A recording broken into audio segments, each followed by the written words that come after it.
Welcome, everybody. This is Beyond the Booth with Phil Harris, Randall Cunningham, special guest tonight. Phil, lately we've had a lot of Alabama guests. Tonight we've got one that's real special to my heart. Sam Evitts from Sequatchie County High School. Sam, I think I saw every snap you've played the last 3 years, so that does make it all close to my heart. Yes, sir. Sam, before we get into the football recruiting, I got a couple of questions I want to ask you, Phil, and then I'll come over for you to kind of take over the football side of it. First, Sam, I want to talk about your brother who last year as a freshman had to set out the whole year with a knee injury, had a second knee surgery. And I'm going to quote your dad. He texted me a few months ago and he said, well, if Jack don't drive us crazy, he'll be okay to get back on the field this fall. hmm How's he doing and where's he at in his recovery? Well, he's doing a lot better. He just got to jogging the other day, and now he can actually go out on the field with me. And he can't run routes, but he can throw and all that, and throw and catch. And he should be back, ready to go. He's working out. He's working out with us right now, just everything except squat, just about. And should be June 1. Should be ready to go 100%, just like everybody else. I don't know if everybody knows what kind of football player. We had such a great freshman class, sophomore class. Jack's going to be a big part of that class moving forward. And I really think he is somebody, like you said last year, we talked about it a little bit. That first touchdown pass, Sam to Jack, that's going to be special, isn't it? hmm For sure. The freshman class, now sophomores, is some of the most talented kids that, we'll see come through Sequatchie with Jack and Kaysen and Gowan. And like they can all, if they really work on it and put the work into it, they can be Power Five players. And Yeah. then Hunter too, with such athletic ability of playing quarterback and every other position that we need him to. That's such a strong freshman class, and they'll have a lot of guys come up this year that'll have to help subbing in and on special teams and things like that. And Hunter, we kind of made into another threat for you on the offense last year. I mean, he backed you up all year, but late in the year, him getting some reps at wide receiver seemed like it made that offense a little more dynamic. He for sure did because of the way he is a quarterback, the way he thinks on the field is whether the route might not be 100% right. If we need a first down and he's got to go, he's going to stop at the sticks, and get us the first down. So his route running is very, very smart, and I don't know what I just did, but his route running is real smart, and he helps us a lot. So that he definitely stepped into a role that we needed him in, and we'll need it again this year. Be a bigger role this year, I imagine. But before we Mhm. go there, Phil, get ready to come to you after. I was Sam. Not a lot of double duty players on this year's squad playing football straight to basketball, but you were one. Y'all had a nice little season, a little run. You also made all district, all state in football, all district in basketball. That's a pretty special thing. Yes, sir. All I try to do is just make the right play and help us win the game. I'm not really a scorer for our team, but I try to help facilitate, run plays, play defense, all that. And I was lucky enough to be selected the all district team through a district where it's mostly Chattanooga and the Valley, so it's a tough district. But I was really proud of our basketball team this year. We had a lot of guys step up into roles they weren't usually in, and I was lucky enough to be selected all district. But like I said, we had a great year, and I'm excited for next year for my senior year. Well, there goes the whole thing about specializing. I know you do specialize a lot at quarterback, but I know basketball is important to you. Phil, I'm going to let you take over a little bit here about the recruiting side of it and his senior year and let you run with it. I get to talk to Sam every week. He's probably tired of talking to me. Yeah. Oh, I imagine. I imagine he don't mind too bad. Yeah. Well, I want to ask you. I'm kind of flying from the hip here, but I want to ask you things that I want to know about when it comes to recruiting. For one thing, your teammates, when you start getting attention, say letters or whatever it might be, what do they think of that? Are they proud for you? Do you see sometimes maybe a little jealousy? How does that work when it comes to your teammates? Well, I think it's different for everybody. I think a lot of people are sort of like you. They don't really know like what that means and like what it really entails. But with my teammates, I've always tried to help them with their recruiting as well. Like, we know a lot more about it just because we know a lot of people that are involved with it. So if I know it's a good camp where not a lot of kids are going to be there, and there's good coaches that can help evaluate our teammates, I'll tell them to go with me to this camp, or y'all go to that camp because it's a great camp for y'all. But no, I don't think there's any jealousy, or not that I know of, through other teammates getting attention from colleges. Everybody kind of just wants to see each other succeed, I think. Well, I think you handle that well, and that's a good answer because I think what you're saying is you make them a part of your process and try to include them in it, and that way they don't feel jealousy. Of course, yeah. Everyone. It's so rare for somebody to play college football out of high school. One, you got to have grades, you got to have the attitude, you got to have the motivation, then you got to have the extra. Everything's extra added onto that. And so, if anything that I can help my teammates play college football, which I know tons of them do, I do, because I know how much I want to play. I'm sure they do the same. Hey, so just to make a comment, Phil, and we'll come back to you. I get called about Sam and some other players on the team because I am involved in it and I do. But to Sam's credit, the most of the time when I get called about Sam, it's always another player included. They'll call about Sam, or they call about Kaysen, or they call about Harrison Smith. But they end up asking me about, well, Harrison's a junior. What about Kaysen? He's a freshman. So I think a lot of times when one player is getting recruited, it kind of transcends over and lets other people get looked at. Maybe that's the right. It absolutely does. It's sort of like whenever, like in basketball, whenever we played a few pretty highly recruited basketball players and football players, but this year in basketball, and whenever you got a guy that's got a bunch of offers, there might be coaches there watching him, and then they see you, and it helps your recruitment. So when one guy gets a few offers, it helps the whole team because it just shows, gets the other guys a better chance of being seen. Well, Sam, in the old days, in most of the time in recruiting, in my days, it's most of the time your coaches had a lot to do with it. If you got to go visit anywhere, a lot of times it was unofficial visits, but a lot of times they just contact you by letter. How do schools contact you now? Is it social media, letters, text messages? How do you communicate back and forth with coaches or colleges now when it comes to the recruiting process? It's different for some people. Some people might do it through email and text, but I mainly do it through Twitter, through Twitter DMs and things like that. I think that's the best way, just because it's more personal. With a through an email, you may not know if it's your position coach sending it to you, or whoever. So that's what I think the best is, through Twitter DMs, and I think that's how most people do it now. Well, when it comes to this, I know coaches, are going to contact you as much as they can, especially if they're real interested. Do some of them kind of overdo it, or you feel like sometimes they may not communicate with you enough, or do they kind of allow you to reach out when you want to know something? Well, it depends. Like right now, it's a recruiting dead period until March 3rd. So they aren't allowed to reach out to you unless you reach out to them first. So that's kind of how it is mainly. Now, more recently is when my recruitment's been picking up more. And now they reach out to me first, where, the past few months I've always been reaching out to them. So it's picking up a little bit. But I haven't. I wish I could have a few coaches overdo some recruiting, but mainly it's, you reach out to them hoping you get a response. You send your transcripts, you send your films, and then every other one or every third hopefully will respond to you. That's the whole goal.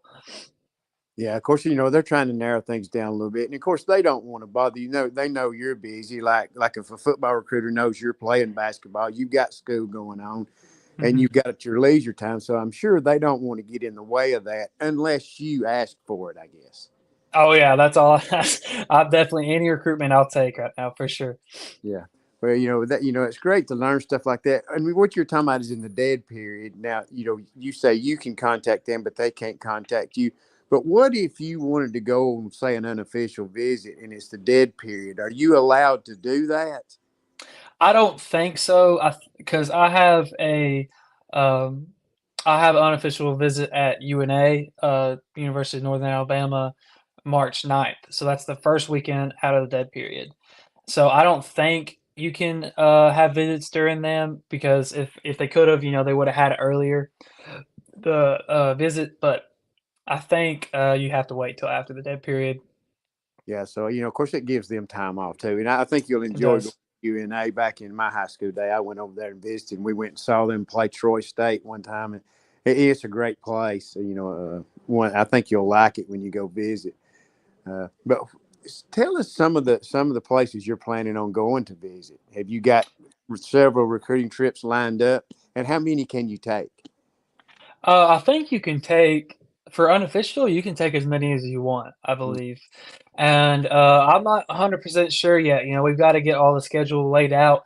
But right now, I know for sure the first one is UNA, but I plan on going to a lot more, especially in-state ones throughout the spring, and then a lot in the summer. So I guess thinking about going in state, I guess where you get scholarship money through the state, it affects some things, because most rides now are not, they are not fully paid for. You think about scholarships, but that don't mean you get full rides unless go into bigger universities. And of course, that's where grades are important. That's where grades come in, because a lot of times your academic money sometimes covers a lot of your scholarship. Yes, yes, sir, it does. The great thing about how it works now with football, especially in state football, they can give if it's a SCS school or a lower FBS school, they can mainly give you full rides most of the time. And if you have any academic scholarships left over, that just doesn't go to waste. That money actually goes just to your pocket. So that's what's great now is you could be a full ride football, and then you can have a lot of extra money from your academic scholarships. Well, that's good because it seems like I've always said that's like all this NIL stuff, and I don't know how you feel about all that stuff, and I don't know if that'll affect you in the future.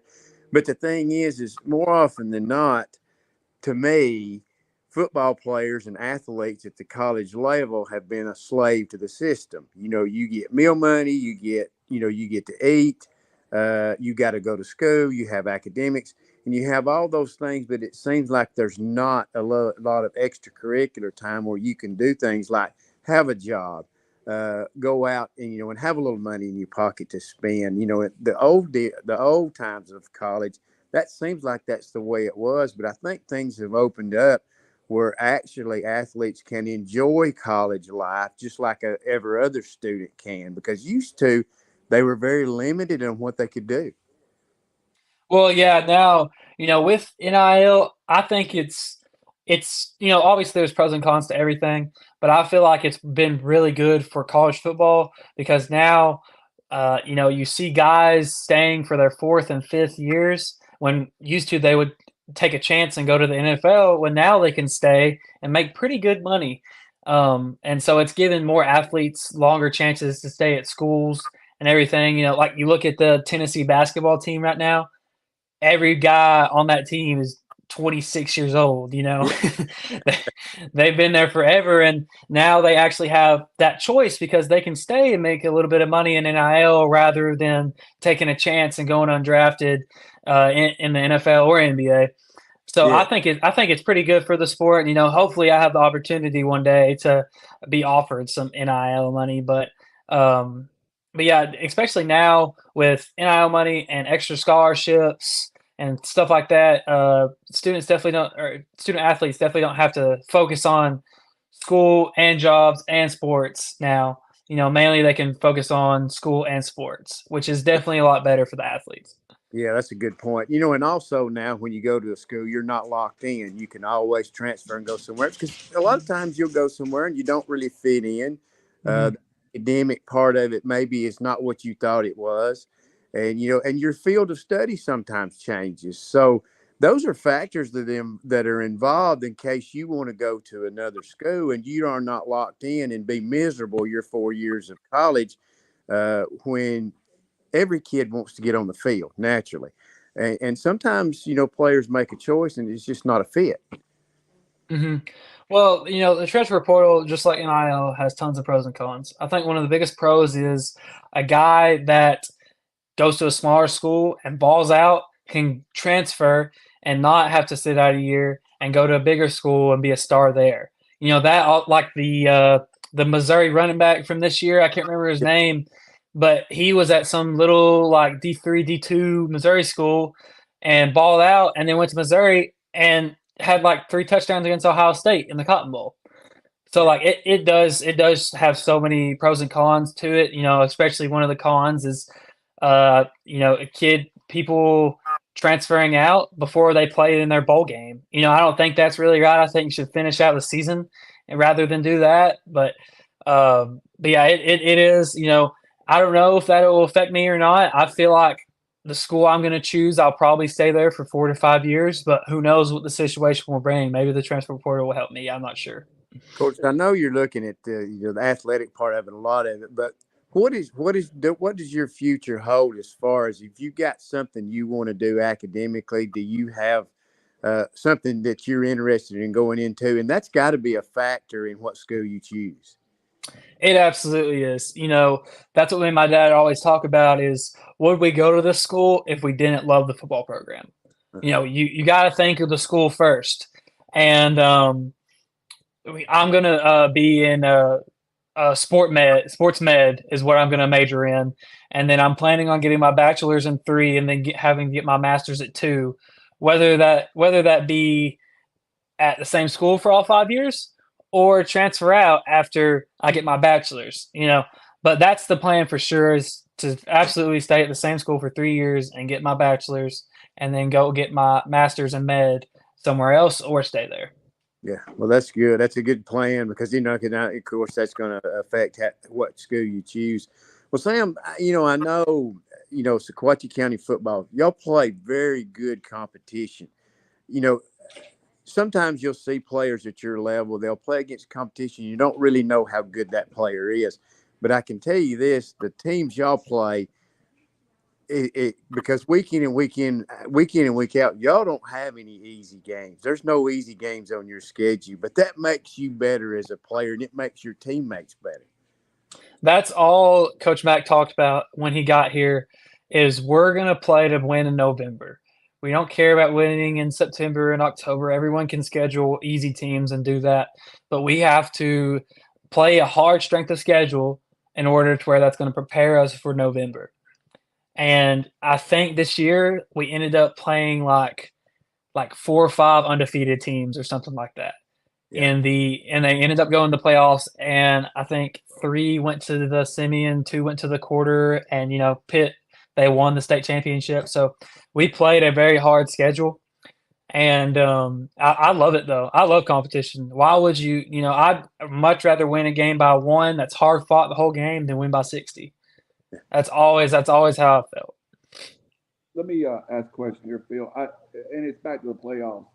Sam, we played that run. I was with you every week, but when we got to Meigs County and they were undefeated, number 2 or 3 in the state, and we went up there and we went up, I didn't feel like it's something you guys hadn't seen all year. No, yeah, like that all year, and better teams, I thought. Mm-hmm.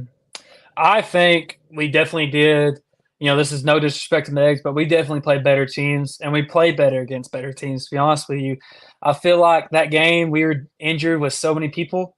Yeah. If we would even had half of them, I think we win by 1 or 2 scores, to be honest with you. But we were prepared.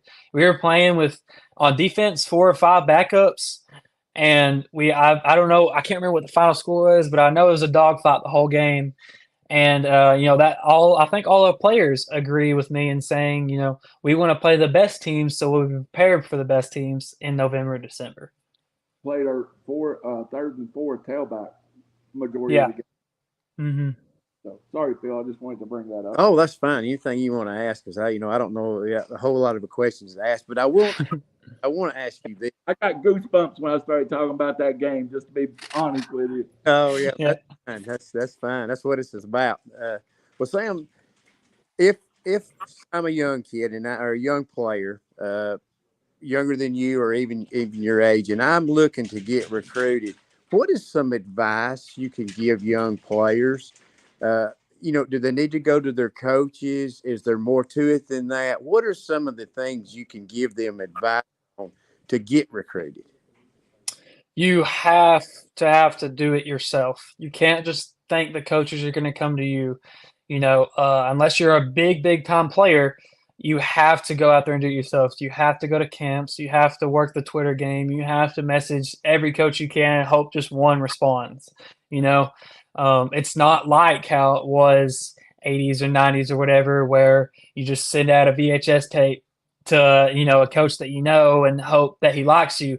Coaches don't really go to that many games anymore, because why would they? They can just watch all the film from their office.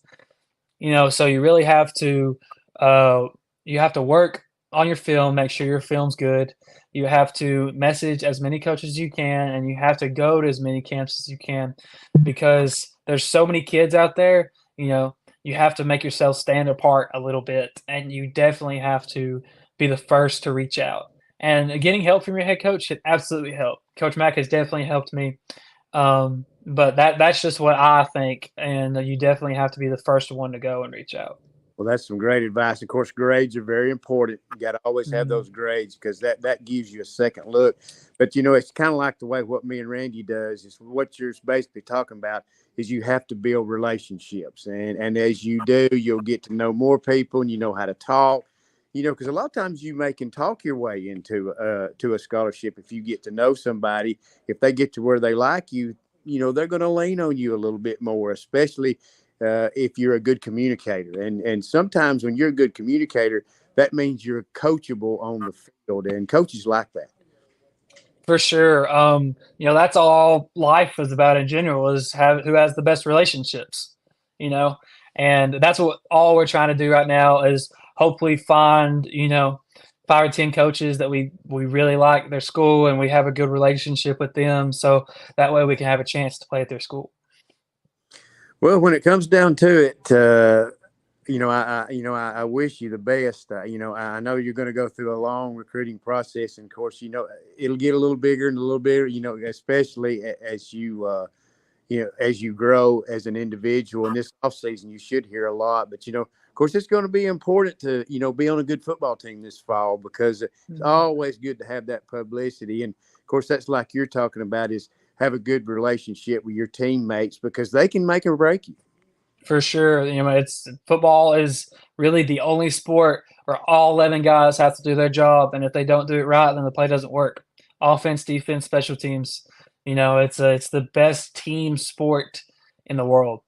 And, I feel like we have a really great team this year, and we don't have really any selfish guys, no guys that, hey, give me the ball every play. I think we just want to win.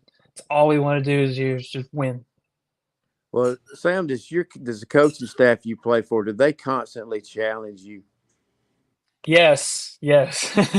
Our Coach Armstrong, our DC and our strength guy, he is, our workouts we have are pretty rough, but they're good. They're good for us, because the biggest thing he's about is about like flexibility and preventative care.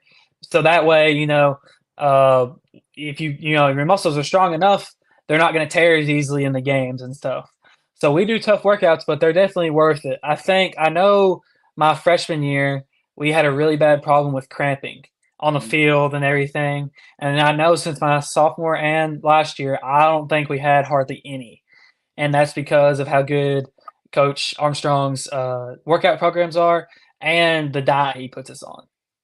Yeah, it's amazing how football has changed. I mean, even the best coaches down here a lot of times you're not on the field, but about an hour and a half, hour and 15 minutes, an hour and a half, because everything's done off the field. It's done with nutrition, rest, weight room, mental challenges.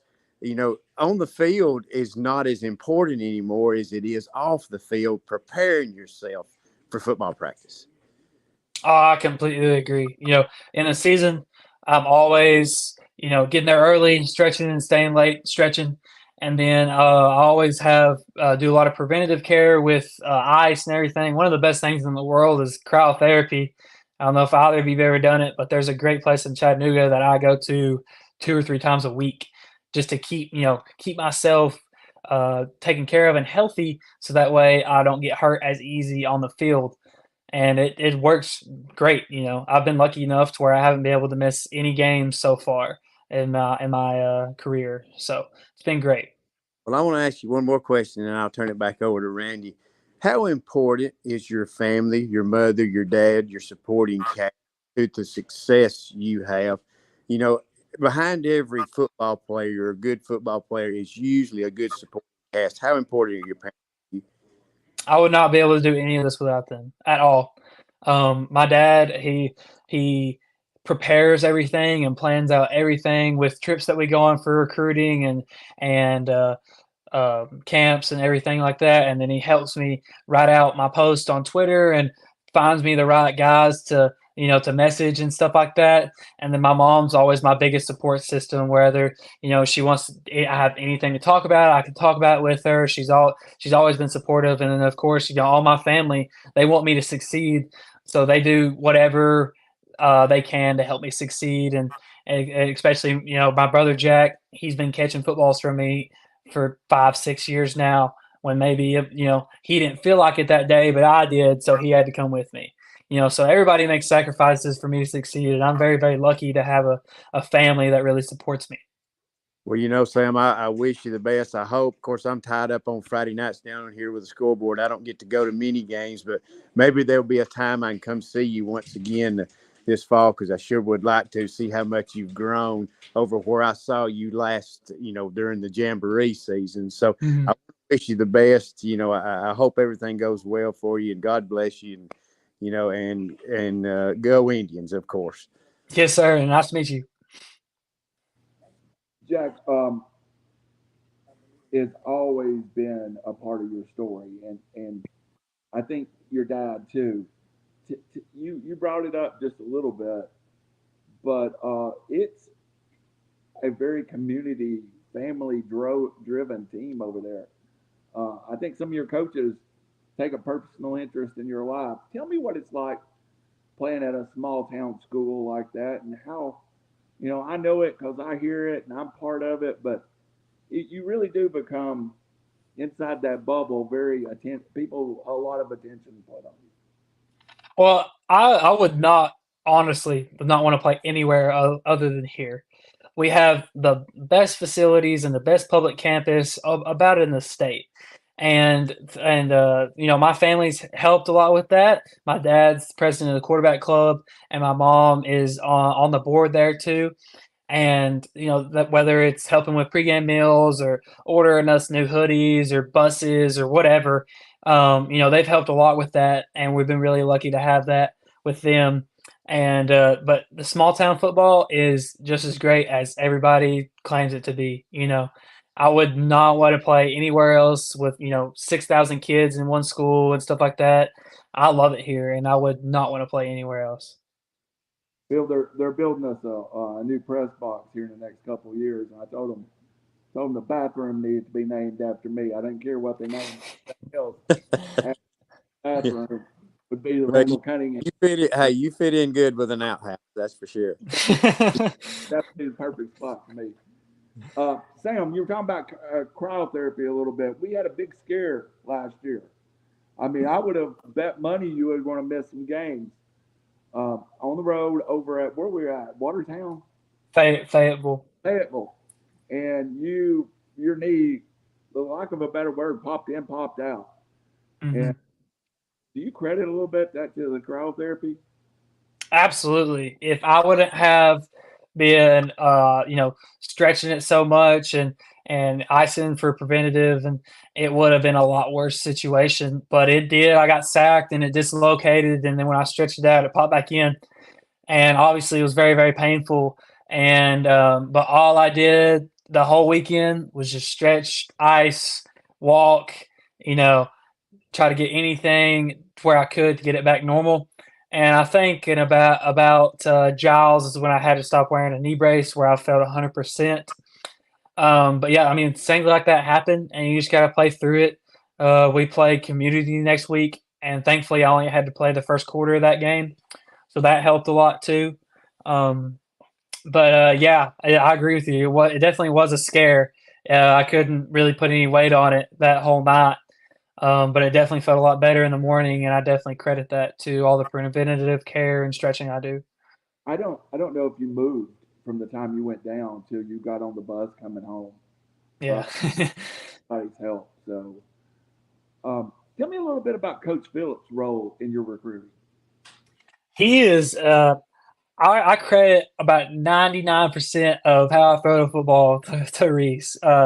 He is just. I've been working him for about 2 years now, and he has just completely changed my throw motion for the better. Mhm. Completely. And if I didn't have him, I don't know what I'd look like. Guess I'd look like I'm throwing my left hand, but he's helped so much. And he has obviously he played at Kentucky and he played at Montana, and so he has a lot of teammates and former coaches that he knows that if I'm going to a school and they're there, that he'll call me or he'll call them and say, "Hey, have a heads up, I know this kid, great kid, or whatever," and he'll just help me, and whenever he can.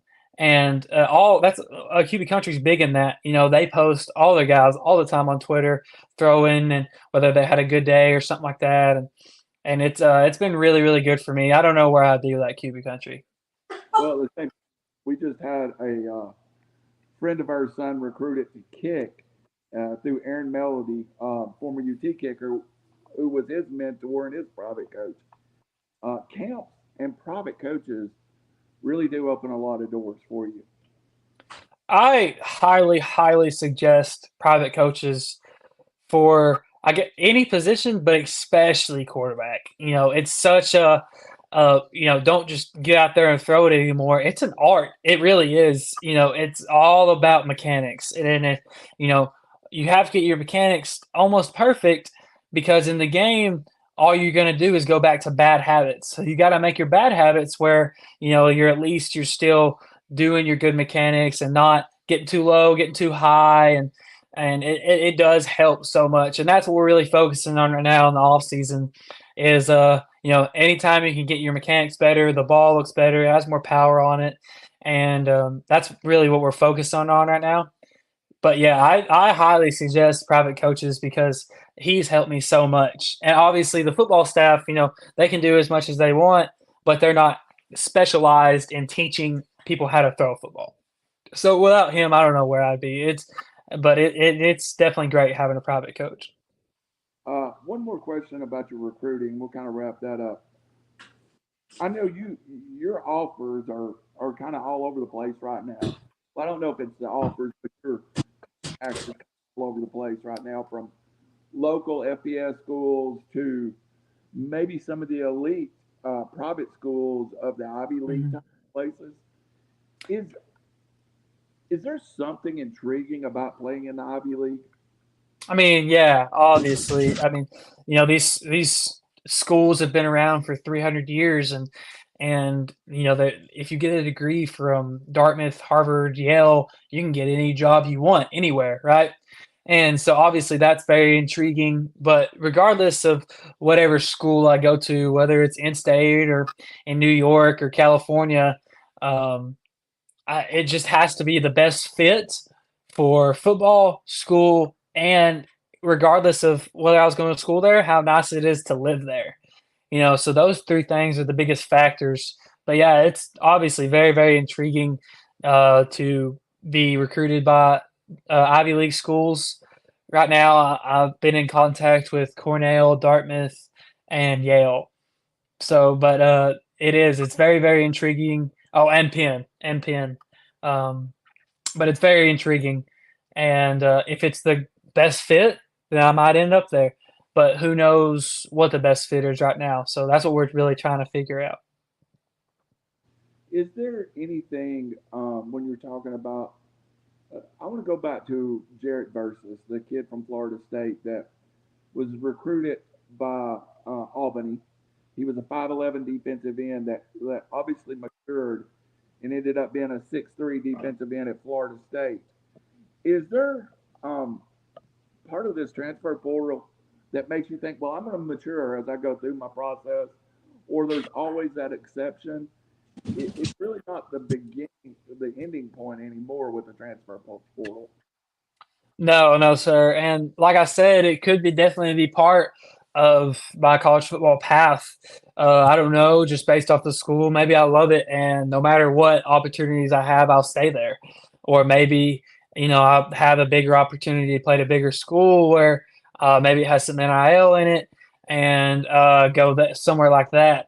So, it just all depends on the situation. But yeah, tons of big time players start off at little schools and then mature and go to a bigger school and become a big time player. It happens all the time now, and Good. and it's just great. It is because it shows how good hard work really pays off. Because you could be a guy who could go to a smaller school and say I'm good. I don't want to do any harder, but and you keep on working harder, you can go to a bigger school and be a big time player, and it really is cool how you can do that now with the transfer portal.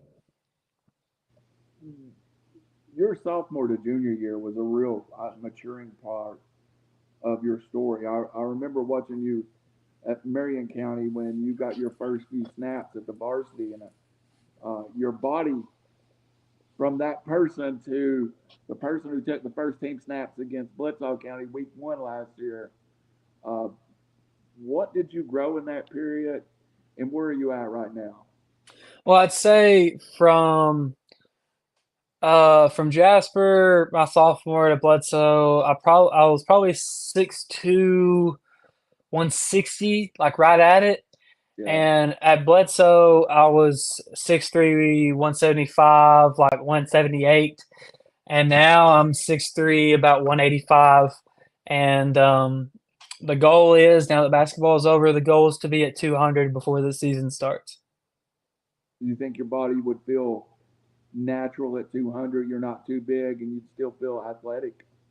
Yeah, for sure. I definitely putting on weight hasn't bothered me at all. If anything, it's maybe a lot better because now it puts a lot more power on the ball than I've had. Um, and that's all part of getting stronger and maturing along with the weight. But the biggest thing about weight is it helps you with injuries. It puts a lot of padding on your forearms, your ribs, all that. And that's really one of my big goals is to get to 200 before the season starts because I think it'll help me tremendously with power on the ball and injuries. We'll let you get out of here. Thank you for the time. Well, a couple of questions to finish up here, and we'll call it a night. First of all, you've talked about them a little bit, but I want to go back and mention some of your teammates. It seems like you are just such a close knit group. Last year, I could tell when you were having things going wrong, or I could tell by who you were talking to. A lot of times, if I saw you talking to Hunter, you were I felt like you were asking Hunter what he sees on the field. Mhm. Or if I saw you talking to your offensive line, maybe you were changing coverage. As a quarterback, being able to talk to all these different positions, is that part of your story is being flexible enough to listen and pick up some information? Oh yeah, absolutely. Um, yeah, the best thing about what I do is I only play quarterback. That's it. I don't do anything else. I don't even take defensive reps. So that the biggest thing for me is getting on the sideline immediately, putting the headset on and watching the iPad and trying to figure out what went wrong that drive, what went right. And the best thing, a really good thing about this year too, is all of our offensive linemen just about they were also on the offense. So I could go talk to them. We could make adjustments with Coach White, Coach Mack, and then most of our skill players were two ways, but some of them weren't. So we could talk on the sideline too. But that's a huge part of adjustments in games. That's the biggest part of a game because you could have a game plan all week and that's not working. We got to do something else. So talking with players and coaches, that's huge during the games. The thing that last year's team was a very junior, senior laden wide receiver group. You've got some very talented young people in this year's group. Is it just getting to know these guys over 7-on-7 over the summer, or what's the thing you look that's going to grow that group together with you over the next? Well, like you said, we were pretty old at receiver this year with Braylon Lamont and Aaron and Jackson Boston. They were all seniors, and we're definitely going to miss them for sure. But I think this receiver group is the best this school's almost ever going to see this year, to be honest with you. Tate's going to be a senior, and no one's going to be able to guard him. Jackson's going to be coming in, 6'4", 215. No one's going to be able to guard the deep ball on him. And then Gowan is going to be a sophomore, and he's the fastest kid on the team. And, Austin and Hunter are some of the best route runners we have. And, it really is going to be special this year, I think. This receiver group's not going to be touched for a while here. But, yeah, just getting to know them. Like today, we had a day off from school. So we went to the field and we played 7-on-7 with a lot of our receivers, and that's a huge part is putting in extra work when we don't have to, because chemistry, that's all, catching the football and throwing football is about, is chemistry. And so you have to just rep it over and over and over again. And that's what we do all the time, constantly. One day a week at least, we'll have a big 7-on-7 group where we can, starting to get into, whether it's, obviously me and Tate, I've been throwing to my whole life. But then with some of the newer guys like Brooks McIntyre and Hunter and Austin and Gowan, I haven't thrown to them as much. So throwing to them more is definitely helpful. Have they picked, is Brooks going to be a wide receiver or tight end? We're not sure yet, but right now, he's just playing receiver for, running routes and stuff like that. While we're doing 7-on-7, and it is he's definitely really, really matured for sure. Like he's pretty big. I mean, he's probably 6 foot 160 maybe, and that's huge for a freshman. It really is, especially a receiver. But I don't know. I mean, I guess it's Coach Mack's decision to where he's putting them at, but he has really good hands and he's gotten a lot faster, and it's been good to have him with us. Last question. What's it going to be like getting 12 personnel and look and see your brother 6'3 plus 200 and Harrison 6'3, 6'4 plus 200 both over the middle of the field? That's going to be, not many people have that kind of targets over the middle of the field. Yeah, I mean, my receivers, they make my job easy because they run very crisp, good routes, and most of them are either quick guys where they'll get wide open, or they're big guys where they have a big catch radius and it's easy to hit. So, but yeah, having Jack is going to be huge, especially in the red zone. I've never seen anybody cover his fade ball. I don't think anybody on our schedule can, and so that's going to be great. And then Harrison was obviously a great blocker for us at tight end, and once he gets the ball, it's hard to tackle him. So yeah, I'm very, very excited to be able to throw to all these targets we have this year. Yeah, I don't know about Jax being a tight end. I mean, I'm gonna lose my spotter and my halftime guys. Jax was rounding into shape as an announcer last year. Now we got to send him back to the field. Yes, sir. Sam, give a shout out to anybody you want to give a shout out to, and let's call it a night. And come back and see us before the season starts. Maybe we'll get you in August or something, and just say hi to everybody, and just run through where you're at and stuff. Go ahead, sir. I just want to give out to my O-line, man. Shout out to my O-line. I love my O-line. I wouldn't rather have anybody else, and I depend on them greatly. So shout out to them, David Smith, Camden Pena, Tank Bishop, Jackson Bird, and Barrett Obi-Jovic. Big O.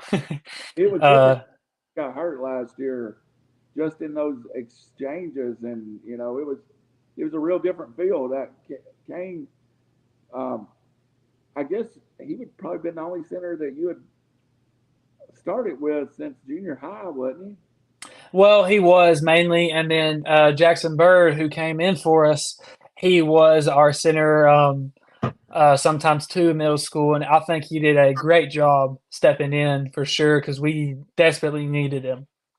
Yep, it was a fun ride last year. I'm looking forward to this year, and maybe we can take it just a little bit farther this year than we did last year. So, Yes, sir. Get ready. Get ready to bring your coat. We're gonna be playing for a while.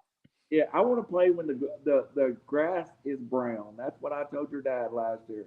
I want everything Mhm. brown when we end our season this year. That's definitely the goal. Is practicing on Thanksgiving. It's always the goal, and especially is this year. All right, Sam Evitts, quarterback, Sequatchie County.